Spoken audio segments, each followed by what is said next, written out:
করেছেন একদম বিধানসভার ডেপুটি মার্শাল তাকে ঢালা মেরেছে, এই ছবি আপনি দেখেওছেন।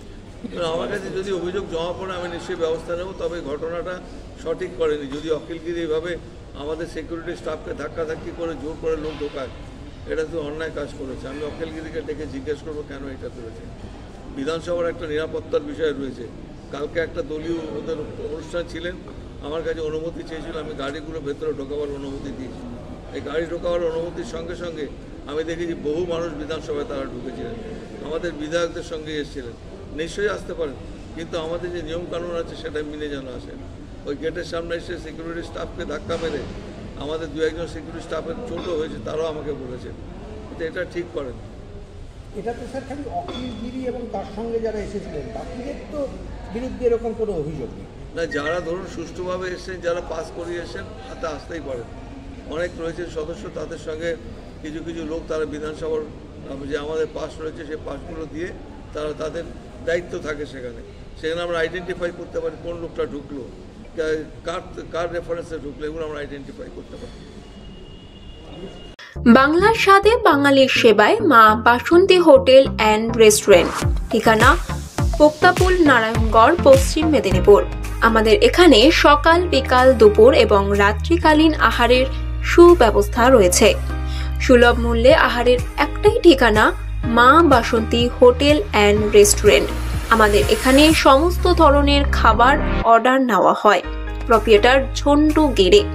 Mobile number 9732543245।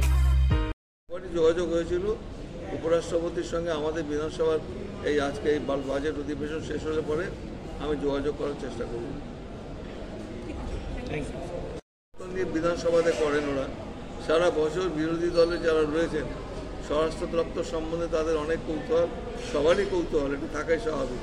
উত্তর দেন মাননীয় মুখ্যমন্ত্রী, যেমন উত্তর দেন আমাদের প্রতিমন্ত্রী তিনিও উত্তর দেন, এবং স্বরাষ্ট্র নিয়ে আলোচনা হবে কিনা এখনও কোনো সিদ্ধান্ত হয়নি। তবে স্বরাষ্ট্র দপ্তরের অনেক প্রশ্ন বিধানসভাতে করে প্রশ্নোত্তর পর্বে। আমার মনে হয় আর আলোচনা যদি না হয় তাতেও কোনো অসুবিধা হবে। স্যার বলছিলাম বিয়ে কমিটির মিটিংয়ে আপনাদের সব দিয়ে দেবো। 7 তারিখে আমাদের বিয়ে কমিটির মিটিং হবে, আমরা সেদিন সবাইকে নিয়ে আলোচনা করে আমরা দিয়ে দেবো। স্যার বারবার বিরোধী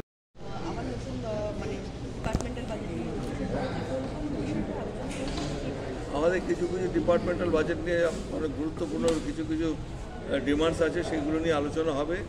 আপাতত আমরা 6টা ডিমান্ড সিলেক্ট করেছি, 6টা ডিমান্ড নিয়ে আলোচনা হবে। তারপরে যদি আবার অ্যাডিশনাল কোনো ডিমান্ড নিয়ে সরকার আলোচনা করতে চান, নিশ্চয়ই আলোচনা হবে, এবং এটা অত্যন্ত গুরুত্বপূর্ণ। তারপরে আপনারা জানেন যে লোকসভাতেও যেরকম হয়, লোকসভাতে সব ডিমান্ড নিয়ে আলোচনা না, দুটো একটা ডিমান্ড আলোচনা করে তারপরে সেগুলো বাকিগুলো গিলোটিনে যায়। আমাদের বিধানসভাতে গুরুত্বপূর্ণ 6টা ডিপার্টমেন্ট আমরা আপাতত দিচ্ছি, সেই 6টা ডিপার্টমেন্টের ওপর আমরা আলোচনা করব। এর সঙ্গে আমাদের আনুষঙ্গিক আরও কিছু বিজনেস আছে, সেগুলো আমরা করব।